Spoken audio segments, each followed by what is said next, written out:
Раздел 24. Час. Абувай свае сямімільныя чоботы. Досыць ісці след у след за невялікім чалавекам. Ён устаў перад нашымі вачыма, мы знайшлі яму сваякоў і першае дзіцячае захапленне маленькай ганарлівай дзяўчынкай. Мы знайшлі для яго двух сяброў. Мы далі яму дом. Мы далі яму радзіму. Што ж цяпер? Няўжо дзень пры дні сядзець побач з ім, слухаць, як ён вучыцца, як настаўляюць яго мовам, як смешна злуецца фельдбаух, як алесь піша лісты новаму сябру Кастусю? Няўжо апісваць плынь тыдняў і месяцаў, будні, калі ён з бацькамі або з дзедам, і рэдкія святы, калі да яго прыязджаюць Майка, Ядзенька і Мсціслаў? Дзіця мужнее, і няхай яно лепей мужнее без старонніх людзей, сам-насам, з першымі сваімі гаротамі і радасцямі, са сваімі думамі і пакутамі, як то і бывае ў жыцці. Бо падлеткі на дзіва самотны народ. Яны, як ніхто з дарослых, адданыя першым хвалям жыцця. Яны стаяць твар да твару са сваімі жахамі, перамогамі і паражэннямі. Бо кожны перамагае толькі сам, каб мець права на існаванне і на ўвесь гэты шырокі, радасны і грозны свет. Будзем ісці за чалавекам па слядах яго вогнішчаў, дзе ён думаў, самотны і мужны. Будзем толькі сведкамі навальніц, якія прашумелі над яго галавой, і вясёлак, што свяцілі ў яго вочы. Не трэба сачыць за кожным яго крокам. Ён павінен рабіць кожны свой крок сам. Ён расце, ён мужнее, наш маленькі чалавек. Белая жарабя расце непрыкметна для людскіх вачэй, пакуль не абярэ яго сярод іншых магутны коннік. І мы будзем адзначаць у нашым летапісе толькі чорныя і чырвоныя дні чалавечага дзіцяці, пакуль не прыйдзе час вялікіх здзяйсненняў, пакуль не пальецца кроў, пакуль не стане чалавек душыцца ад ярасці, патаемна рыпець зубамі ад нечалавечай крыўды за сябе і людзей, пакуль ён не скрыжуе з ворагам святую сталь, якую дало яму жыццё. Праз год пасля паездкі ў Свіслач, таксама ў жніўні, алесь накіраваўся разам з малочным братам старога вежы на апошняе ў гэтым годзе паляванне. Праз тыдзень яму трэба было ехаць у віленскую гімназію. Ён здаў экзамены і паступіў адразу ў 4 клас. Дзяцінства канчалася. Наступала новае жыццё. Шкада было кідаць вольную Загоршчыну, цёплае раздольнае Прыдняпроўе, жнівень, абшары паплавоў і лясоў, свіст качыных крыл. Шкада было мяняць усё гэта на гарадскую цеснату, на гімназічную муштру і зубрэнне, на казённыя муры, на шэры снег у асеннім халодным горадзе. Бацька выбраў віленскую гімназію таму, што і сам захацеў пажыць зіму ў вялікім горадзе. Гэтак і запсець можна у мядзведжай глушы. Нанялі пад кватэру паверх вялікага дома. Накіравалі туды яшчэ ў ліпені абоз з правіянтам. Вырашылі, што алесь пажыве год з бацькамі, звыкне да гарадскога жыцця. Яму таксама патрэбен вялікі горад. Часам ён трохі яшчэ мужык. А там будзе жыць астатнія 3 гады з дзядзькам, з тым самым Халімонам Кірдуном, ды з яго жонкай за кухарку, ды яшчэ з Логвінам, які будзе сачыць, каб паніч не кідаў верхавой язды і фізічных практыкаванняў. Ургу таксама накіравалі з абозам у Вільню. І ўсё адно ехаць было сумна. 13гадовы хлопец ішоў цяпер з Кандраціем на паляванне, адчуваючы, што ён развітваецца з гэтым сонечным днём, з грывамі сярод азёр і балот, за блокамі. Грывы цягнуліся адна за адной. Кандрацію і Алесю трэба было прайсці імі вярсты 3, а потым заглыбіцца ў лес. З аднаго правага боку да грыў падыходзілі старыкі Дняпра. Злева цягнуліся залітыя вадою балоты. Равека выйшла з берагоў, зарослая шпажнікам або мечнікам, як завуць яго ў Прыдняпроўі, аерам і высокімі сітнягамі. Там, у раскошы, гадаваліся, пакраквалі і часам цэлымі чародкамі ўзляталі качкі. Паласа грыў сям-там, у тых месцах, дзе лішка вады пералівалася ў Дняпро, рассякалася пратокамі з чыстай вадой і пясчаным дном. Там можна было падсачыць кулікоў турухтанаў, а можна было і проста збочыць у балота і ісці, чэрпаючы ваду вышэй халяў, адчуваючы, як цёпла ў ёй нагам, палохаючы качак, якія лянотна ўздымаюцца ў паветра. Які гэта бандзюк тут ходзіць? Рап-рап! Пасядзець спакойна не даюць. Рап-рап! Кандраці і Алесь ішлі, падзеленыя верхавінай грады, нябачныя адзін для аднаго.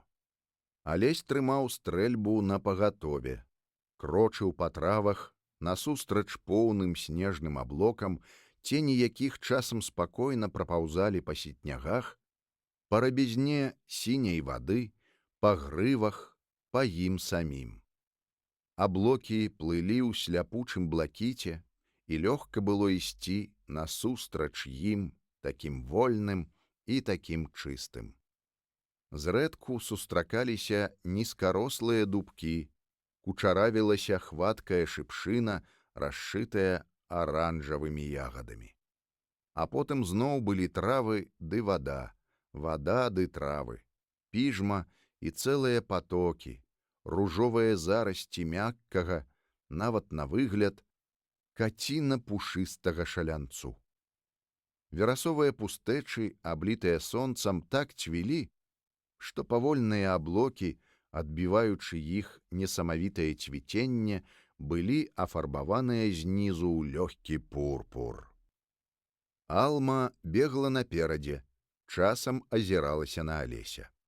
І ўвесь гэты камячок калматай плоці аж дрыжэў ад паляўнічай страсці. Аж агрэневы чорны нос лавіў тысячы пахаў, пахі вод, пахі траў, а сярод усяго гэтага дамавіты пах качкі, дзікаваты павеў дупеля і востры, аж мутарна, смурод вадзянога бугая. Алесю не хацелася стрэламі парушаць велічна ласкавай цішыні. І толькі пачуўшы стрэл Кандрація, ён зразумеў, што трэба пачынаць і яму. Алма якраз успудзіла з сітнягоў чырка, і Алесь зрэзаў яго. Потым ён збочыў у залітае вадою балота, нават не балота, ногі цяпер адчувалі гэта, а мокры поплаў, напалову сажня заліты высокай іллінскай вадой. Сабака плыў, а там, дзе было плытка, скакаў, робячы часам асабліва высокі падскок над сітнягамі, каб убачыць, дзе гаспадар. А потым зноў толькі непрыкметнай змейкай варушыўся мечнік, ды далятала з яго характэрнае броханне, жыватом па вадзе спаніеля. І раптам гэта броханне сціхла. Цвёрда ведаючы, што, каб гэта быў падранак, Алма на мокрым месцы спаймала б яго і прынесла гаспадару, а не проста віляла задам над здабычай, як гэта робяць спаніелі на сушы. Алесь пайшоў туды, дзе замёр у мечніку сабачы бег. І спыніўся уражаны. Алма стаяла і глядзела ў хмыз, затоплены вадой. На галіне, угнуўшы яе сваім цяжарам, віселі над самай вадою вышываныя саквы, якія носяць аўчары, гожыя саквы з чорнага лямцу, расшытага белай воўнай. З адной саквы тырчала рукаяць пісталета, відаць, дарагога, аздобленага старым матавым срэбрам. Не падобна было, каб саквы нехта павесіў, занадта неахайна, на адзін бок яны звісалі. Схіліся галіны яшчэ трошкі, і пісталет выпаў бы ў ваду. Відаць, нехта проста спяшаўся ўначы цераз балота, так спяшаўся, што, згубіўшы саквы, не меў часу вярнуцца і адшукаць іх у цемры. Алесь зняў саквы і, перакінуўшы іх цераз левую руку, стаў мераць вачыма, куды бліжэй за ўсё было невядомаму чалавеку выбрацца на сухое. Грыбы канчаліся трохі наводдаль, а за імі, над межытокай, барвелі ў густой зелені плямы ўжо чырвоных асінак.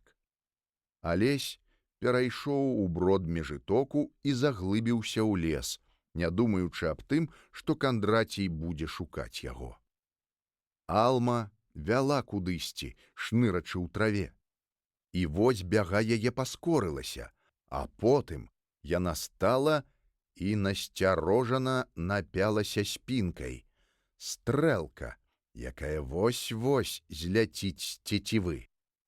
«Тубо, Алма!» — шэптам сказаў Алесь. Расхінуўшы галіны, ён убачыў чалавека.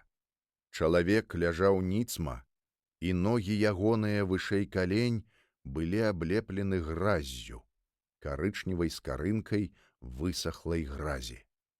Раскінутыя рукі абдымалі зямлю.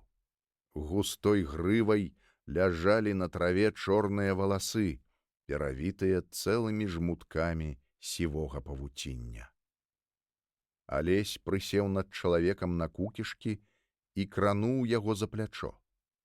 Крануў і спалохаўся, бо той з раптоўным пакутлівым стогнам кінуўся ў бок, і пад яго целам аказалася стрэльба з прыкладам, залітым загуслай крывёй. Руля стрэльбы скакала цяпер проста перад Алесевым абліччам, а ў сэрцы ў Алеся нарадзілася ўжо злосць на сябе за гэты недарэчны перапут. Алесь працягнуў чалавеку саквы. «Твае?» — спытаў ён. І асекся, убачыўшы знаёмы твар, загарэлы ледзь не да гарчычнага адцення, увесь папаласаваны і зрэзаны страшнымі шнарамі, якія толькі дзівам не закранулі тоўстага гарбатага носа і бязлітасных блакітных вачэй. «Война», — сказаў ён. Рука чалавека схапіла саквы і пацягнула іх да сябе. «Чаго ты хапаеш?» — сказаў Алесь. «Ты бяры, адбіраць не буду». Вочы войны разглядалі яго з цікавасцю, быццам прыпамінаючы. «А хто ж гэта табе дазволіў быць такім няветлівым са старэйшымі?» «Ты сам». «Ого! Чаму гэта?» «Зброю згубіў», — з пагардаю сказаў Алесь. «Гэта ты праўду кажаш», — нечакана згадзіўся война. «Мужчына раней губляе галаву, а зброю потым». Са стогнам сеў. «Але я паранены. Дрэнна мне давялося. Ніколі так дрэнна не было.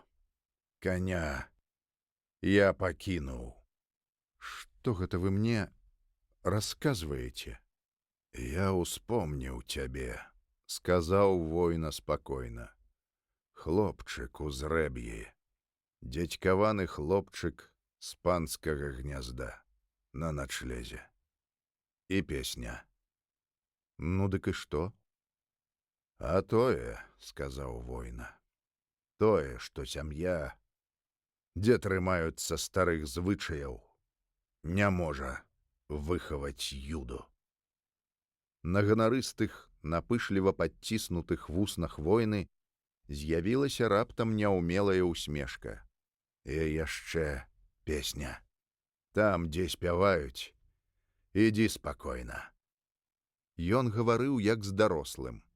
Гэта падабалася Алесю.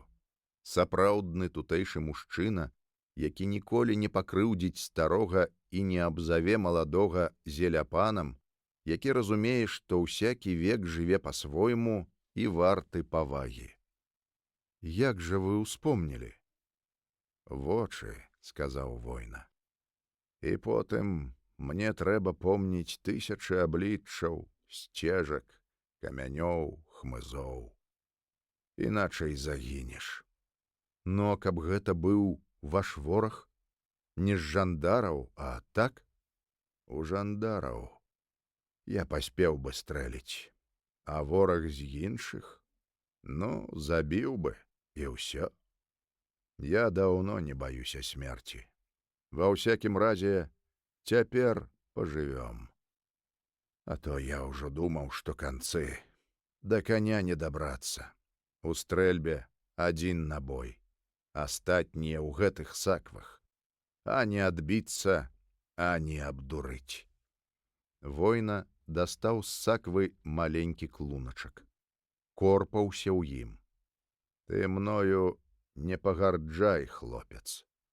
Ішоў балотам, і не помню, як ішоў. У вачах цямнела.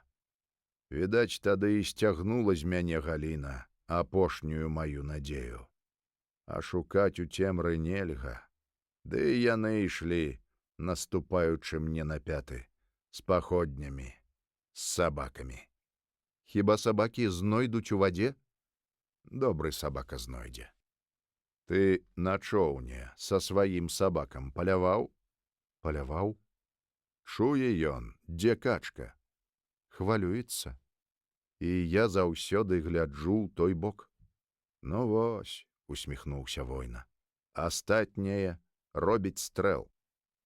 А ім мяне злавіць не абавязкова. За мяне, жывога ці мёртвага, узнагарода 1000 рублёў. Каб у мяне 2 галавы было, адну б абавязкова прадаў. Заваліўся б грашыма. Доўгая пасма травы ляжала на яго далоні, падвялай, але яшчэ зялёнай травы. Крываўка, сказаў ён і пачаў жаваць траву. Выплюнуўшы зялёную кашу на пальцы, ён агаліў нагу. На сцягне крывавілася шырокая рана. Война палажыў на яе кашу і пачаў уціраць. Скура на яго абліччы з гарчычнай стала зеленаватая. Пячэ, глуха сказаў ён. Значыць, добра. Значыць, Антонаў агонь не прыкінуўся. Дастаўшы з картуза чорнага пораху, ён змачыў яго слінай і палажыў на рану зверху. Потым перавязаў нагу чыстай белай анучкай. Алесь глядзеў трохі грэбліва, і война заўважыў гэта. Брыдка, сказаў ён, а ты не гідуй. Без гэтага ніводны сапраўдны мужчына не пражыве. Можа, і табе давядзецца некалі, крый Божа. Мне не давядзецца. Не заракайся. Ты што ж, любіш жандараў? Не. Ад іх загінула мая бабка. Бачыш, ты ж прыдняпровец, з сапраўдных. Бацька твой іх не любіць. Дзед, прадзед не любіў. Усе. Клеткі не любіць ніхто. Кожны, акрамя труса, хоча яе зламаць. А свабоднага чакаюць сіло, раны, смерць. Знясілены, ён чуйна прылёг на бок. І ўсё адно гэта лепей, прамармытаў ён. Забіцца кудысь і здохнуць. Абы не вісець у торбе, як гусь на адкорме. каб не лез табе кожны брудным пальцам у дзюбу, не торкаў туды арэшкаў. Чым іхнія арэшкі, дык лепей свая раска ў балоце. Сплюшчыліся вочы. Ты адзін? — спытаў ён. Не, там на грывах малочны дзедаў брат. Ого, — сказаў воіна, гэты таксама будзе маўчаць. Ты ідзі да яго, я паляжу, ачуняю. Мне трэба быць спакойным і хітрым. Можа, прывесці вам каня? Го, гэта далёка, вельмі далёка. Цяпер мне трэба здабываць другога, каб дабрацца да свайго. Алесь устаў. Я пайду. Я не скажу нікому. Ведаю, проста сказаў воіна. Ты з дзядзькаваных, значыць, старасвецкі. Гэта цяпер такая мода пайшла. Здраджваць, даносіць, шпіёніць. А раней не было. Не было. Ён змоўк. Алесь акінуў вачыма постаць, паклікаў Алму і пайшоў з ёю да ўзлесся. Лес радзеў, Алесь бачыў, як прамяні сонца ўсё часцей прабівалі сваімі дзідамі лістоту, як яны прабіраліся ў самы гушчар, як насустрач ім дымела зямля. Паміж ім і сонцам клубіліся ў паветры раі мошак, быццам тысячы да чырвані распаленых вясёлых іскрынак, якія вялі і вялі свой трывожны і радасны танец. Гісторыя з балотнай пагоняй скончылася зусім нечакана. Воіна не мог ведаць, што на яго ў гэты раз паляваў не адзін мусатаў. Мусатаву прыслалі ў памочнікі чалавека з губерні. Начальству надакучыла няўлоўнасць чорнага войны. З гэтым асколкам мінулага паўстання трэба было канчаць. Начальства не гневалася на Апалона Мусатава. Яно ведала, што злачынцу ва ўласным доме памагаюць і сцены, што Мусатаў распарадны і дзейны чалавек, і не яго правіна ў тым, што бандыт гуляе на волі. Збіраць чуткі гэта была не яго справа. Сачыць, распытваць сялян, лавіць краем вуха іхнія размовы павінен сышчык. Так з'явіўся ў наваколлі Сухадола Мікалай Буланцоў, знаўца сваёй пачэснай і патрэбнай дзяржаве прафесіі, спраўны чалавек год 20. Буланцову трэба было ўзвысіцца яшчэ больш, чым Мусатаву. Апошні ўжо дасягнуў сяго таго, а гэты толькі рабіў першыя крокі.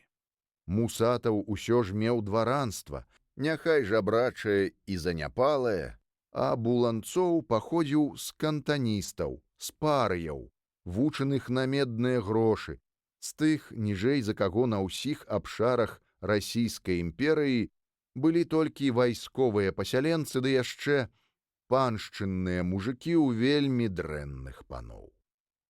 Сын бітага хвастанага бацькі, чалавек, дзіцячым светам якога была казарма, а развагаю дні, калі збеглых праганялі праз зялёную вуліцу, ён прагнуў кар'еры як адзінага сродку пазбавіцца ад навакольных жахаў, ад зубатычын, ад стаяння з цагельнай выкладкай пад ружжом.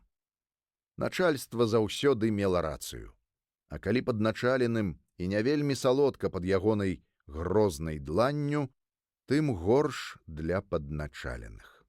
Значыць, трэба ўзвысіцца, каб не пакутаваць ад рукапрыкладства. Трэба стаць незаменным, і тады сам атрымаеш права біць. Сам прымусіш іншых баяцца і цягнуцца струной. Такія былі яго няхітрыя разважанні. Такія самыя, як і ва ўсёй пароды кар'ерыстаў, якой яна была і якой яна будзе. Подласці ў тым не было. Подлай была сама гэтая парода людзей. І за гэтай вялікай подласцю маленькія подласці асобных яе прадстаўнікоў здаваліся лухтою. Так, нечым накшталт непрыстойных забавак. Вялікую подласць самога існавання гэтай паскуднай, агіднай у вачах кожнага сапраўднага чалавека пароды брала на сябе дзяржава. Асобныя ж прадстаўнікі гэтай пароды заставаліся ў вачах кожнага проста дробнымі людцамі, маленькімі спраўнымі чалавечкамі, якім, вядома, не падасі рукі, але якія ў нечым нават карысныя. Так разважалі ўлады, даючы часам асабліва старанным узнагароды. Людзі ж з Прыдняпроўя думалі, як і ўсе людзі, іначай. Каб спыталі ў іх, яны адказалі б сівой прыказкай: здраду прымаюць, а здрадніка вешаюць. Толькі ў іх ніхто не пытаў. Нервовы і жоўчны ў душы, але вонкава дысцыплінаваны і разважлівы, Мікалай Буланцоў зразумеў, што Мусатаў бярэцца за справу не з таго канца. Якая карысць ганяцца за бандытам, якому роднае кожнае дрэва і якога схавае кожны, не з-за грошай, дык з-за боязі перад ім і яго стрэльбай, а калі не з боязі, дык з-за нянавісці да ўлад. Трэба было дакладна ведаць, дзе бывае бандыт, а ганяцца — справа апошняя. І ён успомніў аб споведзі, аб таямніцы споведзі. А паколькі ніводзін поп, які паважае сябе, не выдасць гэтай таямніцы, ён падумаў, што поп, напэўна, можа падзяліцца цікавай навіной з дыяканам сваёй царквы. А ў дыякана, вядома, ёсць жонка, якой няма рэзону трымацца асабліва за чужы сакрэт. Гэта, вядома, не датычылася звычайных плётак, але магло датычыцца сур'ёзных выпадкаў. Усе цэрквы, акрамя царквы ў Раўбічах і Загоршчыне, былі зачынены загадам старога вежы. Служылі толькі ў царкве ў Мілым, і там Буланцову пашанцавала. Яму ўдалося ўцерціся ў давер дыяканісе і атрымаць весткі, што война памагае грашыма сялянам глухой вёскі Янушполе і часам аднаўляе там запасы аўса для свайго каня. З губерні і з павятовай паліцыі выклікалі людзей, з псарні кроера ўзялі сабак і непрыкметна атачылі вёску. Война нарваўся на 12-тыя суткі. Выйшаў з пушчы проста пад кулі. Тут бы ж чакаць і браць яго, але пагарачыліся земскія і адкрылі страляніну, калі да сцярожкага чалавека было яшчэ сажняў 40. Збаяліся падпусціць яго бліжэй. Паранены воіна ўцёк. За ім гналіся 3 гадзіны і ўжо ўначы загналі яго ў балота, залітае вадой. Мокнуць нікому не хацелася, тым больш, што ішлі па крывавых слядах, якія цягнуў бандыт парасянцы і сіўцы. Таму рэквізавалі 3 пласкадонкі і з паходнямі рушылі за ім. Верхам паехаў толькі Мусатаў на сваім дэрашы. Прачасалі ўсё і дарэмна. Ці то не ўбачылі ў цемры, ці то чалавек захлынуўся, ці паспеў вышмыгнуць з балота ў лес, на шчасце, не такі ўжо і вялікі. Буланцоў, па загаду Мусатава, ачапіў лясны востраў. Сам Мусатаў астаўся ля балота, ведаючы, што воўк заўсёды кідаецца ад загоншчыкаў туды, дзе, як яму здаецца, нікога няма, і дзе яго чакае паляўнічы. Ён думаў, і ўвогуле рэзонна, што война спяшаецца як мага аддаліцца ад балота.